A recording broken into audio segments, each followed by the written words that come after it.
Сайн мэцхан хүүхдүүдээ 5 дугаар ангийн математикийн хичээл онцгой цэлбэр сургуулийн байгууллагын багш цэцгмаа хүргэж байна.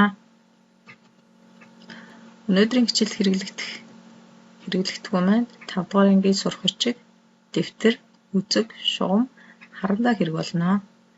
За хичээлийн хэрэглэгдэхүүнийг бэлдээд багштайгаа зэрэгцээд хамтраад зураад тэмдэглээд яваарай. Өнөөдрийн хичээлийн сэдэв бол координатын хавтгаад цэг тэмдэглэх, дүрс байгуулах. Энэ хичээлээрээ бид дараах үйлдэлийг хийнэ. Нэгдүгээрт нь координатын хавтгай зурна. Хоёрт нь координатын хавтгай их болно. Нэгдүгээр мөчийн хуваарийг зөв тэмдэглэж сурна. Мөн нэгдүгээр мөчд орших цэгийн координатыг нэрлэнэ. Өгсөн координатаар цэг тэмдэглэх, дүрс байгуулах чадвартай болно.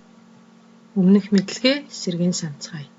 Өмнөх ангиудад бид тоон шулууны тухай үзсэн байгаа. Тоон шулуун гэдэг бол нэг журттай хэрчмээр хуваарлагдсан шулууныг хэлдэг. Тоон шулууны маань ихэн голтой байдаг.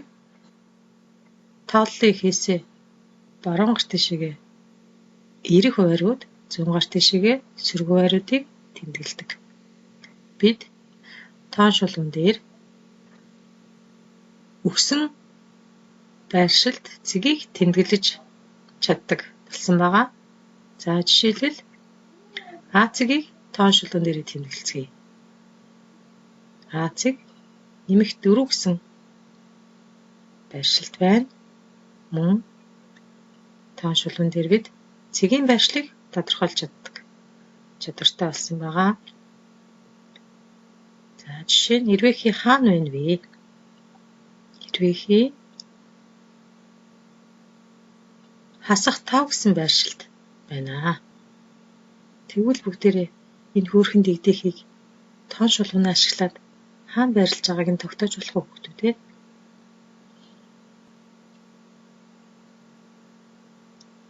Арай л болохгүй байна, тийм үү? Тэгвэл дэгдэхийний байршлыг тогтоож чаддаг болохын тулд дараах хичээлд анхаарлаа хандуулаарай. Энд бидний мэдэх хэвтээ босоо 2 тоон шулуун харагдаж байна. Эдгээр тоон шулууныг тооллын ихээр нь харилцан перпендикуляраар огтлцуулна зуръя. Хүүхдүүд та нар багштайгаа зэрэгцээд зураад тэмдэглээд яваарай. Энд үүссэн хавтгайг координатын хавтгай гэж нэрлэнэ. Хэвтээ тоон шулууныг нь хэвтээ тэнхлэг, босоо шулууныг нь босоо тэнхлэг гэж нэрлэнэ. Огтлцож байгаа цэгийг нь координатын их гэж нэрлэдэг. Координатын хавтгайгаа цэвэр намбай зураад нийслүүдийг нь дэвтэртээ тэмдэглээд аваарай.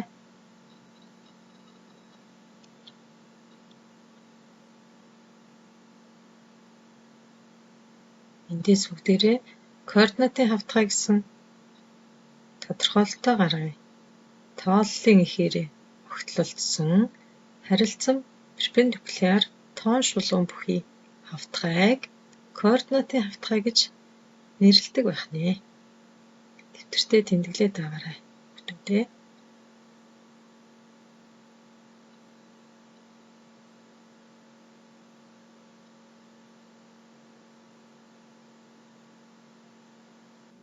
Энэ координатын хавтгайг 4 мөчөд хуваадаг. Нэгдүгээр мөч нь хэвтээ босоо 2 хуваар нь хоёулаа эерэг байдаг. Хоёрдугаар мөч нь босоо тэнхлэх нь эерэг хуваартай, хэвтээ тэнхлэх нь сөрөг хуваартай байдаг.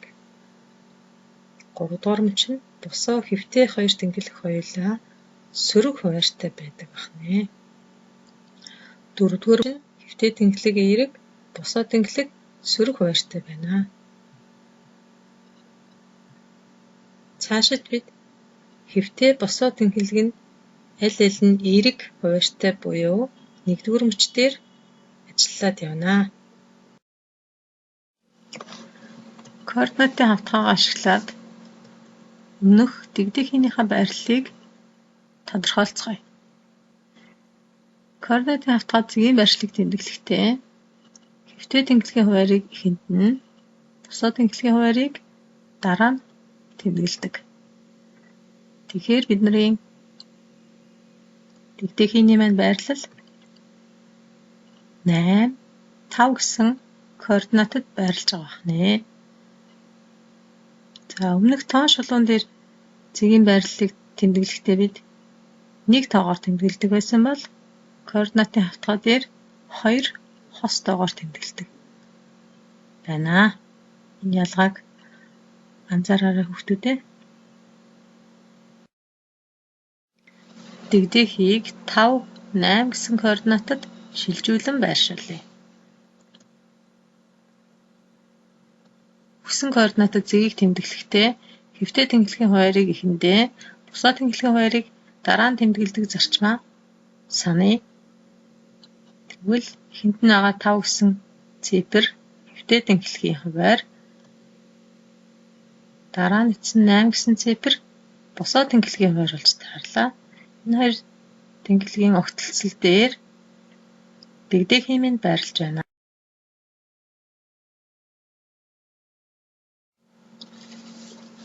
Бид координатын хавтгай дээр цэг тэмдэглэж сурлаа. Одоо тэгвэл координатын хавтгай дээр өгөгдсөн координатээр дүрс байгуулж цэцгээе.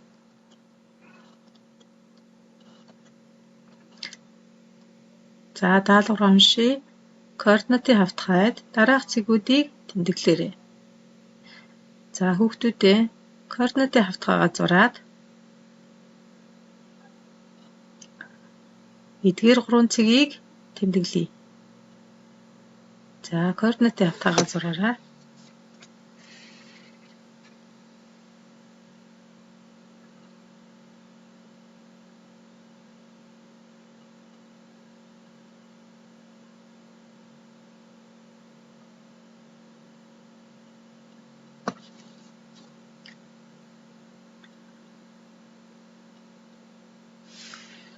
За координатын хавтгайгаа зурсан бол бүгдээрээ А цэгийг координатын хавтгай дээр тэмдэглэе. А цэгийн координат 6 тэг гэсэн байна. 6 гэдэг маань хэвтээ тэнглэгийн координат, тэг нь бусад тэнглэгийн координат болж таарна. Тэгэхээр бусад тэнглэгийн тэг гэдэг маань тооллын ихтэй давхцаж байгаа учраас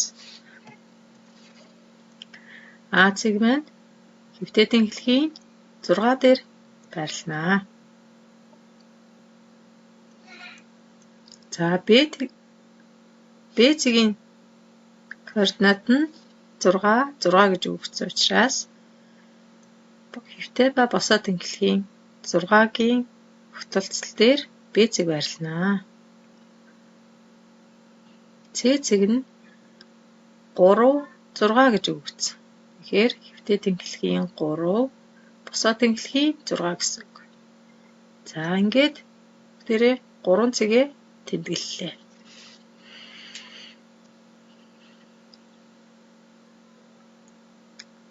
Одоо бүгдээрээ цэгүүдийг холбож дүрс үүсгэе. А, Б цэгүүдийг холболоо. Шулуун шугамаар холболоо. Б, С цэгийг шулуун шугамаар, С, А цэгийг шулуун шугамаар холбоход тэгш өнцөгт гурвалжин дүрс үүсэж байна.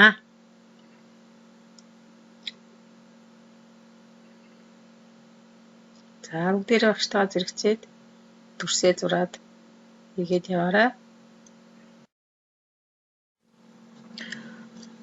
За одоо сурах бичгийнхаа 105 дугаар хуудасны дасгал 549-ийг ажилцгаая. За хүүхдүүдээ дэвтэртээ координатын хавтгайгаа зураад өгөгдсөн цэгүүдэд тэмдэглээд яваарай. Координатын хавтгай дээр өгөгдсөн А, Б цэгүүд нь 4 өнцгтийн оройнууд гэж байна.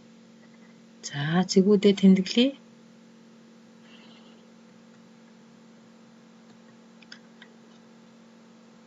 За эндээс Ад нь С цэгийн координатыг бичээрэй. Б-д нь 4 өнцгтийн 4 төхөөрөө болох дээцэг нь 3, 5 координаттай бол дээцэгийг тэмдэглээрэй. В-д нь 4 өнцгтийн талбайн хэмжээг олоорой.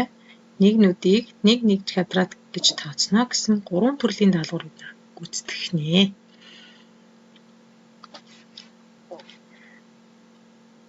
За, координатын хавтгаагаа зураад өгсөн цэгүүдэд тэмдэглэсэн бол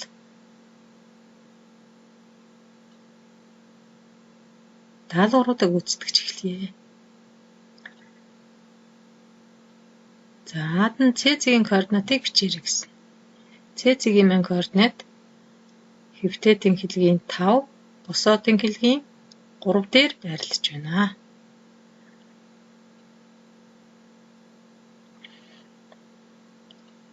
За, Б дахь даалгавар маань 4 өнцгтийн 4 төхөөрөө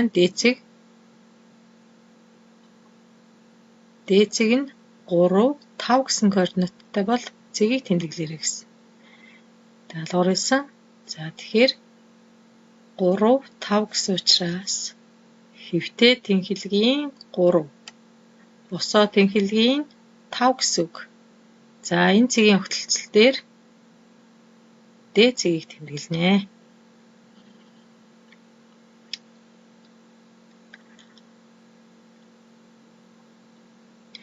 За, одоо бүгдээрээ 4 цэгээ холбоод 4 өнцгтэй дүрс үүсгэлээ. За, бидний 3 дахь даалгавар маань 4 өнцгтийн талбайн хэмжээг олоорой гэсэн даалгавар байсан. За, энэ даалгаврыг гүйцэтгэхийн тулд 1 квадратыг тоолох аргаараа 4 өнцгтийнхээ талбайг олъё. Ингийн тулд бүтэннүүд 4 ширхэг, хагаснууд 8 ширхэг байна. За, тэгэхээр 2 хагаснуудыг нийлүүлээд 1 бүтэн гэж тооцдог зарчмаараа 8 хагаснууд маань 4 бүтэн 1 квадрат болно. Тийм болохоор нийлээд 8 1 квадрат гэж гарч байна.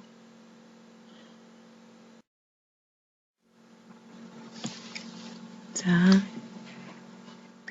энэ юуны зураг хүүхдүүдээ? Тийм ээ, энэ бол кино театрын зураг байна. Өнөөдрийн хичээлээр олж авсан мэдлэгээ ашиглаад 3D киног бүрэн утгаар мэдэрч үзэх боломжтой суудлуудыг нэрлээрэй гэсэн энэ даалгаврыг хийж гүйцэтгэе.